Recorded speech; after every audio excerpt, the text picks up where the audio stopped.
Halo semuanya, saya Nirwan. Di video kali ini saya mau bahas tentang setup terbaru saya. Ini juga sekaligus upgrade dari setup saya sebelumnya. Karena sekarang saya udah pindah ke tempat tinggal yang baru, jadi sekalian aja saya upgrade setupnya, walaupun ada beberapa produk yang masih sama seperti setup saya sebelum-sebelumnya.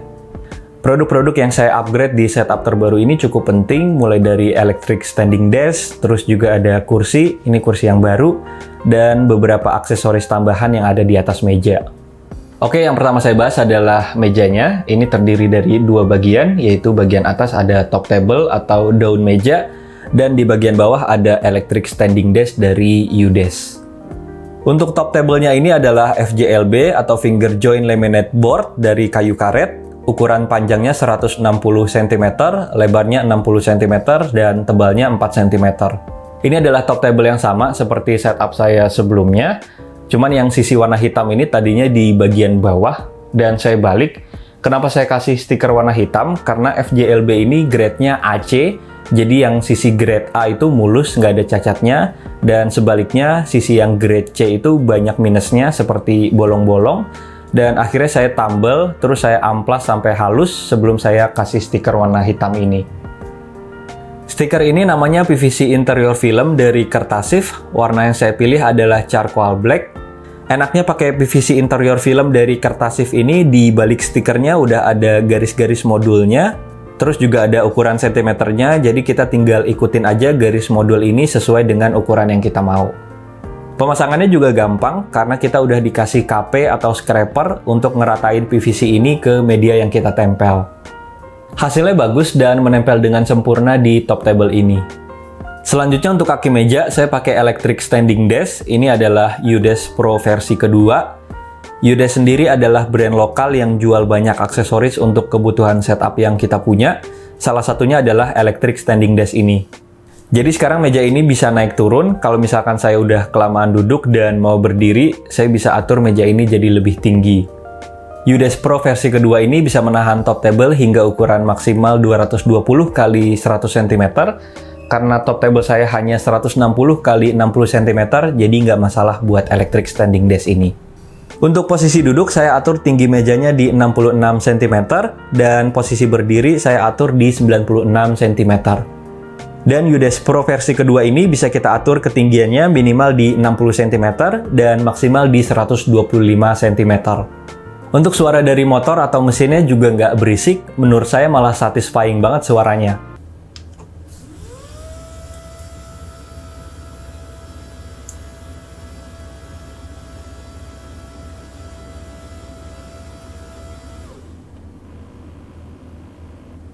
Electric standing desk ini adalah salah satu upgrade terbesar di setup saya sekarang, karena sekarang meja ini bisa naik turun dan bikin badan nggak cepet pegel kalau kelamaan duduk, karena bisa diatur ketinggiannya sesuai dengan yang saya mau.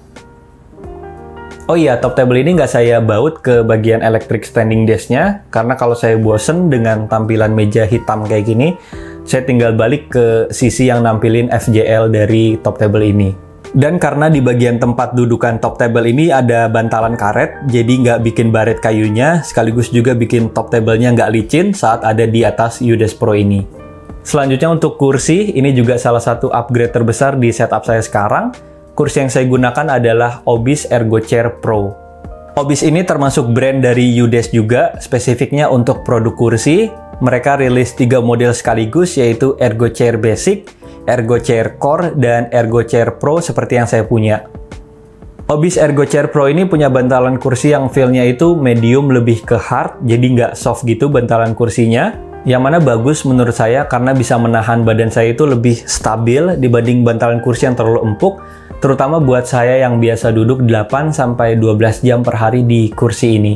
Bagian sandaran dari Ergo Chair Pro ini bahannya dari woven mesh yang bolong-bolong, jadi nggak bikin punggung gerah karena sirkulasi udaranya jadi lancar. Kursi ini juga punya headrest yang bahannya sama, woven mesh juga, dan ada armrest yang punya bantalan di bagian atasnya. Armrest yang punya bantalan gini adalah salah satu opsi yang saya cari pas milih kursi baru, karena kursi saya yang lama itu nggak ada bantalan di armrestnya, dan bikin suka sakit di bagian siku, terutama kalau lama-lama sandarin tangan di armrestnya. Kelebihan Ergo Chair Pro ini dibanding kursi lama saya adalah Ergo Chair Pro ini punya total 10 pengaturan yang bisa kita sesuaikan dengan kebutuhan kita. Saya sebutin aja satu persatu. Yang pertama, kita bisa atur tinggi rendah posisi kursinya. Kedua, kita bisa atur maju mundur posisi dudukan kursinya. Ketiga, kita bisa atur tekanan seberapa berat dari sandaran kursinya. Keempat, kita bisa atur angle dari posisi dudukan kursinya. Kelima, kita bisa atur posisi sandaran dari kursinya. Keenam, kita bisa atur posisi dari lumbar supportnya. Ketujuh, kita bisa atur tinggi rendah dari armrestnya. Kedelapan, kita bisa atur posisi dari armrestnya itu sendiri. Kesembilan, kita bisa atur tinggi rendah dari headrestnya, termasuk angle dari headrestnya. Dan yang terakhir yang paling saya suka adalah kita bisa atur posisi sandaran kursinya jadi cukup rebah, yang bikin posisi badan jadi lebih santai, terutama kalau saya lagi nonton film. Jadi itulah total 10 pengaturan yang bisa kita atur di kursi ini. Memang kelihatannya banyak banget. Awal-awal juga saya coba satu persatu kayak seberapa tinggi armrestnya, seberapa rebah sandaran di belakangnya, headrestnya juga seberapa tinggi, seberapa nyaman di kepala, sama tinggi kursinya juga. Tapi kalau udah ketemu dengan pengaturan yang sesuai dengan tubuh kita atau badan kita, enak banget kursi ini. Ergo Chair Pro ini bisa menahan bobot hingga 135 kg dan punya 6 pilihan warna yang bisa kita pilih sesuai dengan selera kita. Dengan harga segini, rasanya nggak ada komplain dari saya untuk kursi ini, ditambah desain kursinya juga bagus, karena saya pribadi nggak terlalu suka sama desain kursi gaming yang mirip seperti jok mobil. Dan nanti saya buatin satu video khusus untuk review Ergo Chair Pro ini, untuk lebih detail lagi jelasin kelebihan, kekurangan, dan lain-lain. Tunggu aja nanti videonya. Sekarang kita bahas gadget-gadget dan beberapa aksesoris lain yang ada di atas meja. Yang pertama saya bahas adalah aksesoris-aksesoris dari Deskmate Indonesia. Ini juga salah satu upgrade yang paling banyak yang ada di setup saya sekarang. Deskmate Indonesia adalah brand lokal yang jual banyak aksesoris untuk kebutuhan setup kita, mulai dari desk shelf, laptop stand, headphone stand, dan masih banyak aksesoris lainnya. Untuk setup saya, total ada 6 produk Deskmate Indonesia yang saya gunakan. Pertama adalah desk shelf. Fungsi utama dari produk ini sebetulnya untuk naruh monitor di bagian atasnya, tapi di setup ini saya pakai untuk taruh speaker biar lebih tinggi dan sejajar dengan telinga saya. Desk shelf ini bagian atasnya terbuat dari FJL kayu solid, ada engrave tulisan Deskmate di bagian kanan, dan logo Deskmate Indonesia di bagian tengah. Untuk bagian kakinya terbuat dari besi yang cukup kokoh, dan di bagian bawah kakinya ini ada lapisan cork biar lebih aman dan nggak bikin baret permukaan meja kita. Desk shelf ini support untuk 2 monitor ukuran 24 inci atau 1 monitor ultra wide dengan total berat hingga 60 kg. Berikutnya ada headphone stand, bahan bawahnya juga FJL kayu solid dan ada engrave tulisan Deskmate di kayunya. Untuk standnya ini dari besi yang cukup tebal, dan ada lapisan cork di bagian bawahnya. Selanjutnya ada desk tray, ini juga bahannya FJL kayu solid, bagus banget. Di bagian bawahnya seperti biasa ada lapisan cork. Desk tray ini cukup berguna buat saya taruh barang-barang edisi atau everyday carry seperti pocket knife, HP, dan barang-barang kecil lainnya. Ada juga pencil cup, biasanya saya buat naruh pulpen atau pensil karena saya masih suka nulis manual, terutama untuk notes sehari-hari. Dan yang terakhir ada coaster buat naruh gelas atau tempat minum. Bahannya ada yang kayu dan ada juga yang kulit. Sebetulnya saya juga ada mousepad dari Deskmate Indonesia yang bahan atasnya itu kulit dan di bagian bawahnya ada lapisan cork seperti biasa. Tapi ternyata ukurannya terlalu kecil. Yang saya punya ini ukuran S 60x30 cm. Dan nggak tahu kenapa ini keriting banget di bagian pinggir-pinggirnya.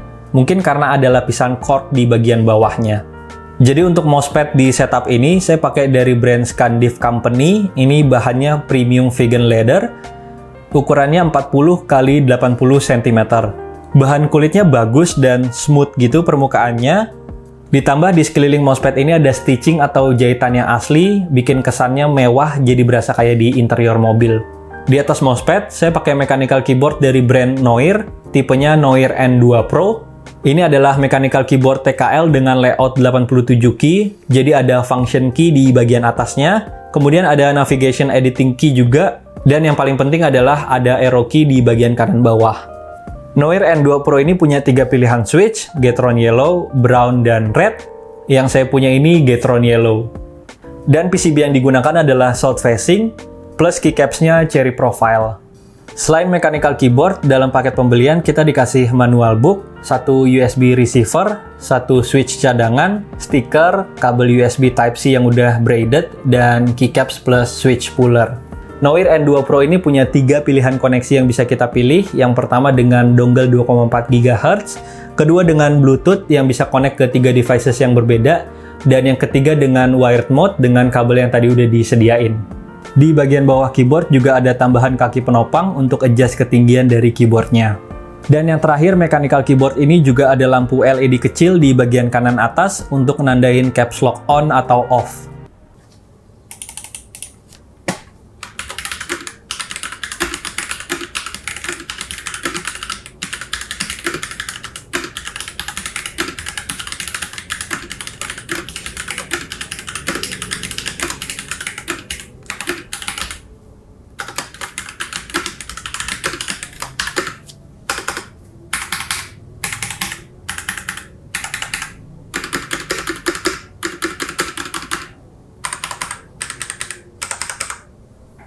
Saya baru pertama kali coba switch Gateron Yellow di mechanical keyboard. Menurut saya rasanya lebih enak feel ngetiknya.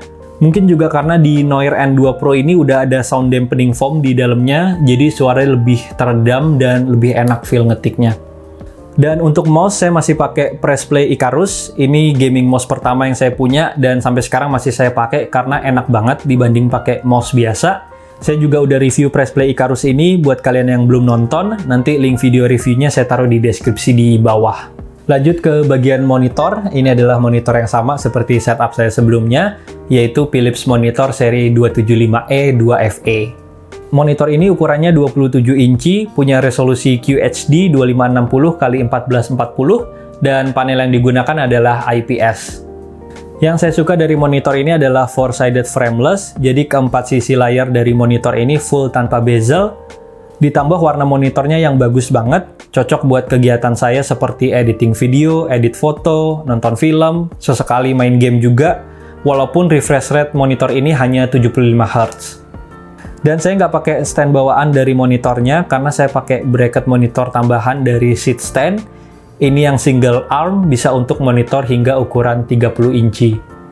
Yang saya suka dari bracket monitor ini, kita udah disediain 2 klip pengait untuk kabel, jadi kita bisa atur kabel-kabel dari monitor biar lebih rapih dan nggak berantakan. Selanjutnya untuk speaker, saya pakai Logitech Z625. Ini adalah speaker system 2.1 yang udah dapat sertifikat THX. Logitech Z625 ini punya 2 speaker yang saya taruh di atas desk shelf, dan 1 subwoofer yang saya taruh di lantai. Di speaker bagian kanan ada tombol on-off, kemudian ada pengatur untuk volume dan bass, jadi masih dalam jangkauan tangan kalau kita mau atur volume atau bassnya. Nggak ada komplain lah buat speaker Logitech Z625 ini, sesuai sama harganya, suaranya jernih, bassnya bagus, kenceng gitu. Dan saya malah lebih sering pakai speaker ini dibanding pakai headphone. Headphone tuh biasanya saya pakai buat ngedit video biar suaranya lebih jelas. Dan untuk headphone yang saya pakai ini adalah DBE DJ200. Ini headphone murah yang kualitasnya bagus dan lumayan awet, walaupun sekarang bagian kulitnya itu udah mulai crack atau retak-retak. Dan yang paling berjasa di setup kali ini adalah PC yang ada di belakang saya. Kelihatan nggak ya? Nah, itu PC-nya. Itu adalah PC yang saya rakit sendiri. Waktu itu konten rakit PC juga salah satu konten awal-awal di channel saya ini. Spesifikasinya cukup bagus. Prosesornya AMD Ryzen 5 3500, VGA-nya Nvidia GTX 1650 Super, RAM-nya 16GB 3200 MHz, dan SSD PCIe M.2 256GB. Untuk detail performa dari PC yang tadi, itu saya pernah buatin video reviewnya, nanti link videonya saya taruh di deskripsi di bawah buat kalian yang belum nonton. Kemudian untuk pencahayaan di bagian belakang setup ini, saya pakai RGB LED strip dari brand Govee, yang tipenya adalah H6144. LED strip ini saya tempel di bagian belakang top table, dan kita bisa atur warnanya melalui aplikasi Govee Home. Produk terakhir di setup ini adalah sandaran kaki yang saya taruh di lantai. Ini saya nggak tahu spesifik namanya apa, saya beli di Tokopedia waktu itu, lumayan bisa untuk sandarin kaki biar nggak pegel. Sebelum lanjut ke bagian belakang yang nempel di dinding itu, saya mau bahas dulu kabel manajemen yang ada di setup saya ini. Buat kalian yang punya setup, kebanyakan masalah utamanya pasti kabel-kabel yang berantakan. Buat sebagian orang mungkin nggak masalah, tapi buat saya yang suka hal-hal rapih, ada baiknya bagian atas dan bawah meja itu sama rapihnya. Jadi untuk kabel manajemen di setup ini saya pakai 5 produk yang berbeda. Pertama PVC cable duct, kemudian velcro strap, terus ada nano double-sided tape dari Joico. PVC cable duct ini ukurannya 45 x 65 mm. Kemudian saya potong panjangnya jadi 120 cm. Dan di bagian atasnya saya tempel double-sided tape dari Joico tadi. Setelah itu kabel duct-nya saya pilok warna hitam biar sewarna dengan kaki meja setup saya. Dan setelah kering saya copot lapisan atas dari double-sided tape-nya tadi. Nah, enaknya punya electric standing desk ini adalah kita bisa naikin dulu mejanya senyamannya kita dan tinggal tempel kabel duct yang udah ada double-sided tape-nya tadi ke bagian bawah meja. Setelah itu kita tinggal masukin dan ngejalurin kabel-kabel dari monitor, PC, speaker, dan lain-lain ke celah-celah yang ada di kabel duct-nya. Termasuk juga adapter dari monitor yang saya gunakan ini. Yang terakhir kita tinggal tutup kabel duct-nya dengan tutup yang udah disediain. Ini kelihatan susah banget masukinnya, mungkin karena semua bagian dari kabel duct ini saya pilox, jadi nggak licin lagi jalur dari tutup kabel duct-nya. Nah, saran saya buat kalian yang mau coba warnain kabel duct ini pakai pilok, itu biarin aja tutupnya terpasang, jadi jangan dilepas. Nanti kalian baru pilok sampai rata, baru nanti setelah itu kalian lepas dan kalian masukin kabel-kabelnya. Jadi kan nanti si jalurnya itu nggak kena cat ya, akan tetap licin dan lebih mudah harusnya masukinnya. Kemudian velcro strap saya gunakan untuk ikat kabel-kabel dari mesin electric standing desk-nya, biar lebih rapih dan nggak ngegantung di bagian bawah meja. Dan produk keempat yang saya pakai adalah kabel management tray dari UDES. Ini saya pakai untuk naruh stop kontak, jadi semua kabel-kabel yang ada di dalam kabel duct tadi, colokannya itu keluar di bagian kabel management tray ini. Produk kelima atau yang terakhir adalah pembungkus kabel spiral. Ini ukuran diameternya 14 mm. Saya pakai untuk ngebungkus kabel-kabel dari speaker yang menuju ke subwoofer yang ada di lantai. Hasilnya bagian bawah meja jadi lebih rapih dan nggak berantakan kabel-kabelnya.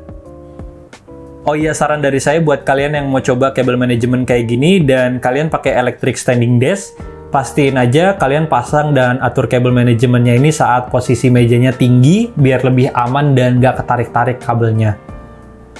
Lanjut ke bagian belakang yang nempel di dinding itu, ada pegboard dari IKEA namanya Skadis, ukurannya 56 x 56 cm. Saya pasang pegboard ini di bagian kanan setup biar akses ke barang-barang yang biasa digunakan sehari-hari seperti charger, headset, dan alat tulis bisa lebih gampang ngambilnya kalau lagi dibutuhin. Terus di samping pegboard ada pajangan iPhone 4 teardown frame art, ini dari X3 Art. Detail banget, semua komponen di dalam iPhone 4 dicopot satu persatu, terus ditempel dan di frame buat jadi pajangan. Di bawahnya ini ada rak dari IKEA namanya Moslanda, ukuran panjangnya 115 cm. Overall saya puas sama setup kali ini, semua produknya berfungsi dengan baik dan ngebantu saya untuk ngelakuin kegiatan sehari-hari di depan monitor, terutama karena sekarang saya punya electric standing desk dan kursi yang baru, jadi bikin tambah betah aktivitas di setup ini. Dalam waktu dekat saya belum ada rencana untuk upgrade setup ini, rasanya sih udah cukup banget. Paling yang tadi saya bilang, kalau misalkan bosen sama tampilan meja warna hitam kayak gini, saya tinggal balik aja ke sisi yang nampilin motif FJL dari top table-nya. Dan seperti biasa, nanti link pembelian produk-produk yang saya gunakan di setup ini, saya taruh di deskripsi di bawah. Silakan kalian cek. Oke, kalau gitu sekian dari saya untuk video kali ini. Terima kasih semua yang sudah menonton. Like kalau suka video ini, subscribe channel ini jika belum. Saya Nirwan Fadli. Pamit.